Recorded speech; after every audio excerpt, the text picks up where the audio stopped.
पहले मैं assignment explain कर देता हूँ। देखें, असाइनमेंट में एक इंटरफेस है। पहला आपने पहला तो ये है कि डाटा हार्ड कोडेड बेशक लिया है, लेकिन आपने डाटा एक अपने प्रोजेक्ट में SRC में आए और इसमें डाटा का एक फोल्डर बनाया।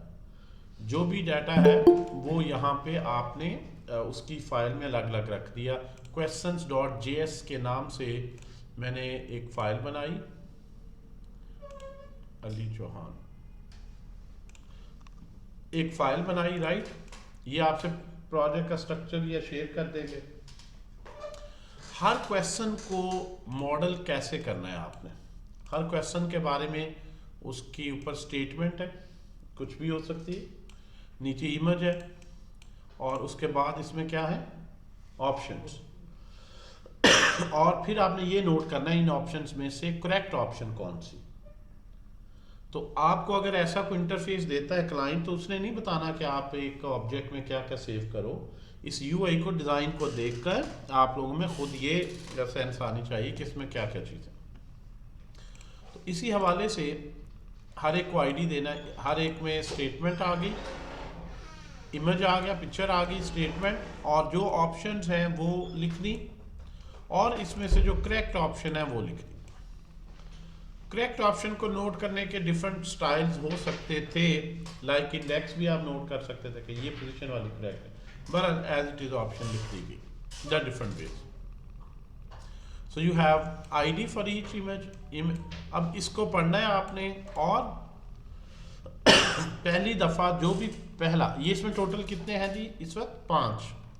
तो यहाँ पे जो शो होना चाहिए 1 आउट ऑफ 5, ये हार्ड कोडेड नहीं होना चाहिए। अब यहाँ पे देखें, अगर मैं एक क्वेश्चन और ऐड करता हूँ, इसको मैं कॉपी करता हूँ, कॉमा, डाटा मैंने ऐड किया, इसको 6 कह दिया, सेव करते हैं। अगर आप सेव करते हैं तो यहाँ पे 1 बाई क्या आ गया, 6। यानी उस डाटे को रीड करके जितना भी, अगर ये सर्वर से आ रहा है या जिसने भी टेस्ट सेट किया है, इस क्वेश्चंस की अरे में उसने जितने क्वेश्चंस दिए हैं, ये सारा कुछ डायनामिक होना चाहिए। उतने क्वेश्चंस ही हों, उतने के बाद ही स्टॉप होके आखिरी स्क्रीन रिजल्ट किया है। ये नहीं कि 5 ही हमेशा होने। तो ये स्टेटमेंट भी डाटा से आ रही है, यहाँ पे फ्लैग भी वहाँ से आ रहा है, ऑप्शंस भी, कोई भी पहली स्टेटमेंट या किसी को भी आप चेंज कर दें। गेस द कंट्री, मैं क्वेश्चन मार्क लगाता हूँ, सेव करता हूँ, तो आप देखें यहाँ पे क्वेश्चन मार्क उस तरह अपीयर हो जाएगा। यानी स्टेटमेंट को मैं, डाटे को मैनिपुलेट करता हूँ। यहाँ पे इस तरह ऑप्शंस में ये आपके पास हैं। अगर यहाँ पे पाकिस्तान के साथ 1 2 3 कोई भी ऑप्शन में चेंज करते हैं तो ऑब्वियसली ये यहाँ पे आ जाए। So the data is coming from some source that is not hard coded. आपने यूआई के अंदर नहीं, मतलब हार्ड कोड लिया, सेपरेट एक डेटा का फोल्डर बनाया। डेटा अक्सर आप या .json फॉर्मेट में सेव कर लेते हैं, पर .js में सेव भी कर सकते हैं। ये आपके पास, अच्छा, मोबाइल ऐप्स भी बड़ी बनी होती हैं, प्रोग्रामिंग के टेस्ट हैं। MD-CAT पे लास्ट टाइम एक बच्चे ने स्टार्ट किया, फिर छोड़ दिया। सिर्फ इसी को ही आप स्टार्टअप बना लें, हर एक के आइडिया के लिहाज से देखें। MD-CAT में, CSS में, जॉब इंटरव्यूज में लोगों को ज़रूरत होती है, उसमें असल में लेबोरियस काम है ये क्वेश्चंस का पूल जनरेट करना। ठीक है, फिर बंदा आए खुद ही अपना उसमें आंसर सेव किए हो, अपना क्वेश्चन ले, टेस्ट ले। तो इस तरह की वेब से भी आप ट्रैफिक ले सकते हैं। अगर वेबसाइट है, गूगल एड्स वगैरह से, ये भी अर्निंग का सोर्स हो सकता है। इसकी मोबाइल ऐप भी बना दें, वेब भी बना दें। ठीक है जी, लोगों ने मुख्तलिफ एजेस के लिए बनाए हुए हैं, प्ले ग्रुप से लेकर CSS तक, जॉब इंटरव्यू से लेकर जनरल नॉलेज तक, किसी भी लिहाज से इस तरह के। ये तो एक टॉय एग्जाम्पल है ना, फ्लो तो ऐसे ही होगा। आप डिज़ाइन उसका ऑब्वियसली इंप्रूव करेंगे, स्ट्रेटजी उसकी बेहतर करेंगे, शेयर कर सके वो आगे, एंड सो ये डाटा जो है, ये वाला डाटा डालने के लिए कोई फॉर्म नहीं होता कि नहीं, वो एडमन पैनल हम जो बनाएंगे उसमें है, बिल्कुल ऐसे ही। ये शहजाद अहमद, सुहेब और मुजम्मिल, बट 1 बजे आया करें यार, बड़ा टाइम होता है सबसे। अच्छा, ये डाटा इनपुट करने के लिए डेफिनेटली एडमिन पैनल होगा जिस पे आप मार्क कर देंगे कि ये आंसर है, तो बैकएंड पे डाटा ऐसे ही सेव होगा मोंगोडीबी में। लेकिन अभी हमने बैकएंड नहीं किया, तो हम अभी हार्ड कोडेड कर रहे हैं। रिएक्ट की एप्लीकेशन को इससे गर्ज नहीं है कि हार्ड कोडेड आ गया या एडमिन ने एंटर किया है, तो रिएक्ट एप्लीकेशन के लिए वैलिड। लेकिन अगर इसको पूरी मन स्टैक की ऐप बनाए फिर वो फंक्शनल है। डाटा डेटाबेस में चला जाए, सर्वर पे एक यूआई भी बन जाए जिस पे वो इजीली एंटर कर सके, इमेज ब्राउज करवाए फाइल से एंड सो ऑन। फिलहाल आपको मैनुअली डेटा प्रिपेयर करना है। क्लियर होगी बात?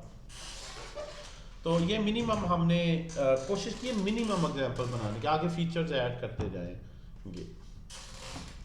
तो ये जो यूआई है इसको आपने इम्प्रूव करना है, और आपने ना ये जो है ना कौन बनेगा करोड़पति, इससे लेना है आप लोगों ने। ये जो है ना इसके मैं इमेजेस वगैरह दिखा देता हूँ। ये भी इसी तरह के क्विज वगैरह जिस तरह ये दिखा रहा है कि ये ऊपर क्वेश्चन आ रहा है, नीचे ऑप्शंस हैं, जब वो क्लिक करता है तो सही ऑप्शन है तो ग्रीन हो जाती है, और अगर वो गलत ऑप्शन पे क्लिक करता है तो ये रेड होगी। फिर जो सही है उसको फीडबैक देने के लिए वो ग्रीन होगी। यहीं से ही देखकर कोई इसी तरह के लोग काफ़ी क्लोन भी बना रहे हैं, आपको पता ही है, ठीक है जी। तो उसमें भी इसी तरह के बाकी तो उसकी डिस्कशन है टेक्निकली। ये ऊपर क्वेश्चन नंबर इस तरह लिखा है, पैसों से रिलेट कर सकते हैं, हर क्वेश्चन के साथ अमाउंट अटैच कर सकते हैं, तो उसको एक्सटेंड जितना मर्जी कर लें। उसके बाद एनिमेशन ला सकते हैं, ठीक है जी। सो एक बेसिक प्रोग्रामिंग के पॉइंट ऑफ व्यू से now you have a data. अब ये जो है पहला हो गया जी क्लियर कि ये यूआई वहां से आ डाटा ड्रिवन हो गया अप्रोच। और डाटा जो है हमने जो है एक सेपरेट ले लिया है डाटा फोल्डर के अंदर रख के। अच्छा, दूसरे नंबर पे आप आए। अब जब यूजर यहां से ऑप्शन सिलेक्ट करता है कोई भी, तो नेक्स्ट का बटन नहीं है, टाइमर के थ्रू खुद ही उसके बाद थोड़ी देर बाद अगला क्वेश्चन लोड हो जाएगा, ठीक है जी।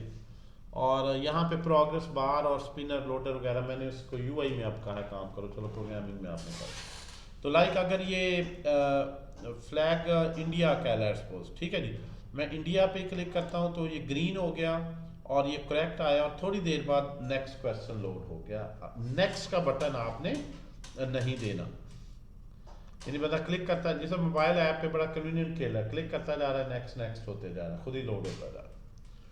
अच्छा, ये सऊदीया का है, अगर आप हांगकांग करते हैं तो ये रेड हो गया, और उसको बताएं कि सही ये ऑप्शन थी, नीचे भी लिख दिया। और आफ्टर सम टाइम कितना टाइमर लगाया हुआ, यहाँ 3 सेकंड का हमने टाइमर लगाया, आप देख लें कितना इसमें होना है, ये बंदे को पता लग जाए पढ़ने का, ये मैंने देखा। तो दूसरा और नेक्स्ट क्वेश्चन है, यहाँ भी काउंटर अपडेट हो रहा है।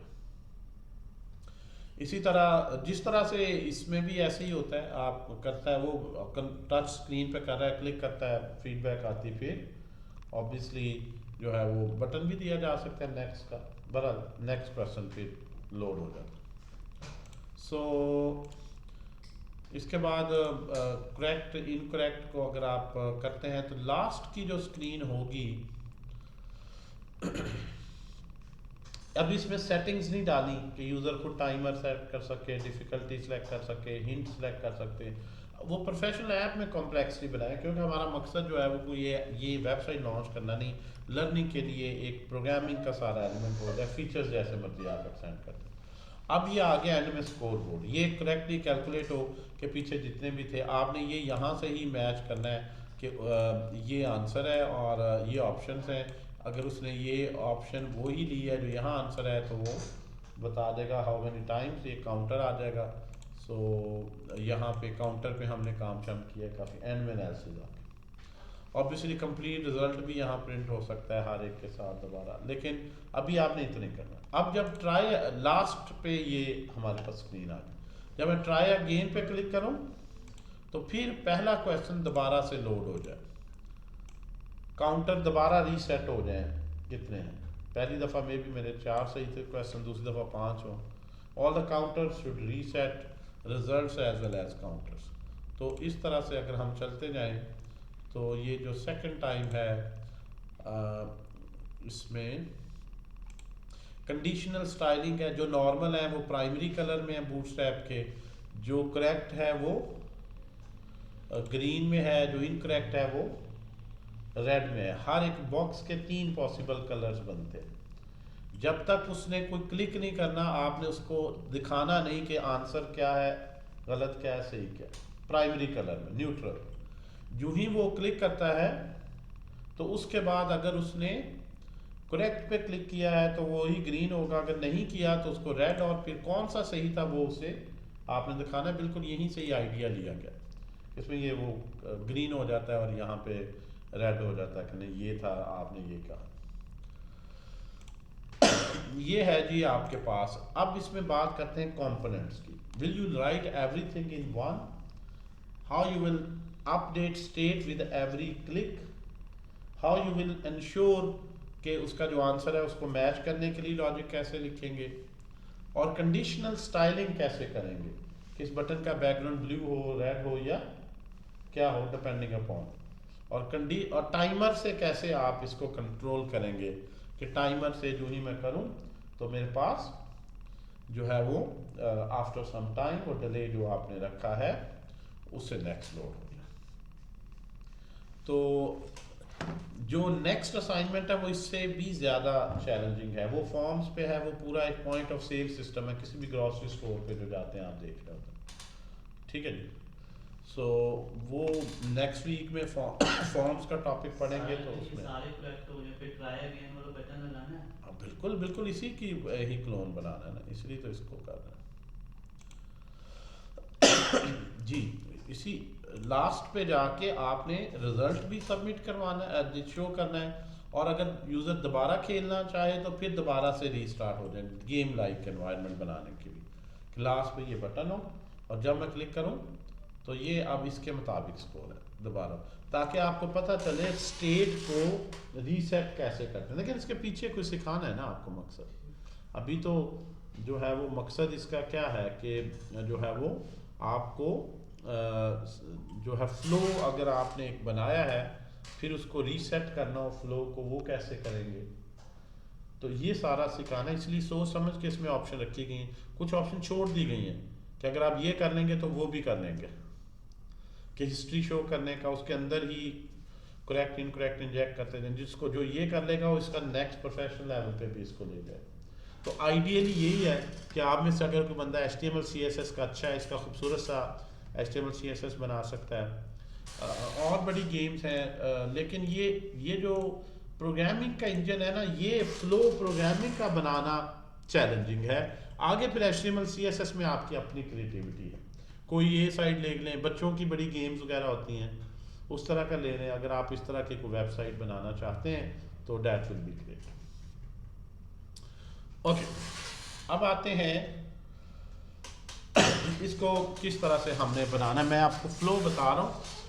फोल्डर स्ट्रक्चर आप वही बनाएंगे जो हम आपको देंगे, कंपोनेंट्स आप उतने ही बनाएंगे। अभी आप शायद इनिशियल स्टेज पे खुद ना डिसाइड कर पाएँ, वही बनाएंगे। प्रॉप्स भी कहते हैं तो हम आपको वर्कआउट कर देंगे, शायद वो भी अभी आपको पता ना चलते कंपोनेंट है कौन सी प्रॉप्स किधर होनी चाहिए। उसकी बॉडी में लॉजिक आपने लिखनी है। एक पहली टास्क में आपको एक स्ट्रक्चर मिल जाए कोड का, ठीक है, डेट अच्छा यहाँ पे इसको कंपोनेंट्स के लिहाज से देखें तो इस प्रोजेक्ट को में एक तो ये स्टार्टिंग ऐप है जिसमें इसका स्टार्ट है। इसमें UI के डिफरेंट पार्ट्स के लिए एक तो डाटा में एक फाइल है। There are 3 components that has been made, the whole UI has been divided into 3 components. ये जो क्वेश्चन का है, अभी इसका मैं कोड नहीं दिखा रहा, ये जो क्वेश्चन है इसके जब ये रेंडर होता है तो वो ये जो हेडर है इसे छोड़कर ये जो नीचे यहाँ से लेकर स्टेटमेंट और सारे ये क्वेश्चंस तक ये वाला जो पोर्शन है, अगर हम बात करें तो ये सारा क्वेश्चन इसको रेंडर कर रहा है। ओके, यानी अगर हम इस लिहाज से देखें तो ये जो पोर्शन है ये एक क्वेश्चन का कंपोनेंट है, ठीक है जी, जो उस ऑब्जेक्ट को पढ़ेगा, इस पर्टिकुलर ऑब्जेक्ट को पढ़ेगा, डाटा में करंट क्वेश्चन कौन सा है, करंट किस क्वेश्चन पे मैं हूं, उस ऑब्जेक्ट को पढ़ेगा और उसको इस यूआई पे मैप कर देगा। ये क्वेश्चन कंपोनेंट का काम है।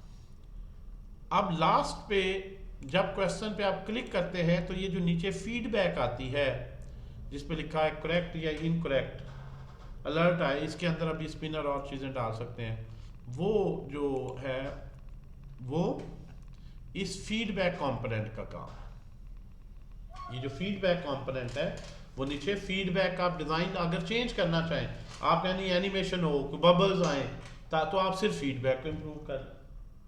ठीक है, फिलहाल फीडबैक एक नीचे ये बूटस्ट्रैप के कंपोनेंट मेरे ख्याल यूज किए हैं, ये जो है वो शुएब साहब ने यहाँ पे आई थिंक ये और हेल्प आपको वो कर देंगे, उन्होंने बनाई है स्क्रैच से ये सारी। मैंने सिर्फ जो गलतियां निकाली है ना, कंपोनेंट जहाँ सही नहीं बनाए, जहाँ डाटा सही नहीं बैक एंड फोर्थ पास हो रहा था, उसका आर्किटेक्चर के लिहाज से मैंने 3 4 5 दफ़ा उनसे इसको रिवाइज करवाया है और स्टिल ऑब्वियसली इम्प्रूवमेंट की गुंजाइश तो है, लेकिन अभी ये प्रेजेंटेबल बन गया फ्लो के लिहाज से। तो यहाँ से मेरे ख्याल उन्होंने सिंपल ये अभी किसकी बात कर रहे थे जी, अलर्ट आई थिंक ये सिंपल लगाया उन्होंने। ठीक है जी, ये जो नीचे फीडबैक के लिए ये हो गया जी, ये फीडबैक आ गया, राइट। सो इसके बाद नेक्स्ट कैसे लोड हो रहा है देखते हैं। ये 2 कंपोनेंट हो गए, ये वाला और ये वाला। ऐप के अंदर ये हेडर है, फिर नीचे ये कंपोनेंट है और उसके नीचे ये फीडबैक है question. And once it's done तो ये जो आखिरी है ये अलग कंपोनेंट है जो रिजल्ट को शो कर रहा है, ये वाला कंपोनेंट स्कोर बोर्ड। 3 कंपोनेंट्स में फिलहाल उन्होंने इसको डिवाइड किया। और चौथा कंपोनेंट कौन सा है, ऐप का, जो ओवरऑल इस सारे का स्टार्टिंग पॉइंट। तो अगर आपका कंपोनेंट ट्री की बात करें तो इस क्वाइट ऑब्वियस कि ये आपके पास ऐप है। ऐप के अंदर अगर आप देखें तो सबसे पहले ये हेडर का पोर्शन है, फिर रिजल्ट का है और क्वेश्चन का है एंड सो ऑन। और within question we are getting from props और उसको हम देख रहे हैं किस कलर में रेंडर करना है डिपेंडिंग अपॉन वो क्या ऑप्शन है। फीडबैक का ये सिंपल करेक्ट है, ये इनकरेक्ट है, उसके मुताबिक कंडीशनल है। एंड रिजल्ट का जो है ये स्कोर बोर्ड टोटल में से माइनस कर दें, अगर आप करेक्ट हो तो इनकरेक्ट आ जाएंगे। मिनिमम स्टेट लेते हैं, लाइक आपने शो करना है टोटल सही कितने हैं गलत कितने हैं, तो दोनों काउंटर ना रखें, एक रख लें। जब आपको लेंथ पता है कि टोटल कितने हैं तो वहां से आप माइनस करके ले सकते हैं। मिनिमम स्टेट रखी जाती है लेकिन कंप्लीट। ऐसे वेरिएबल जो दूसरे से ही ड्राइव हो सकते हैं उनको अलहदा से रखने की जरूरत नहीं, मिनिमम वेरिएबल्स में रखें। सो ये जो है वो नेक्स्ट वीक का आप लोगों का काम है, जिसको टाइमर और बाकी जो चीज़ें हैं अब अलग प्रोजेक्ट में मैं आपको समझा देता हूँ। इसका कोड अभी हम डिस्कस नहीं करें।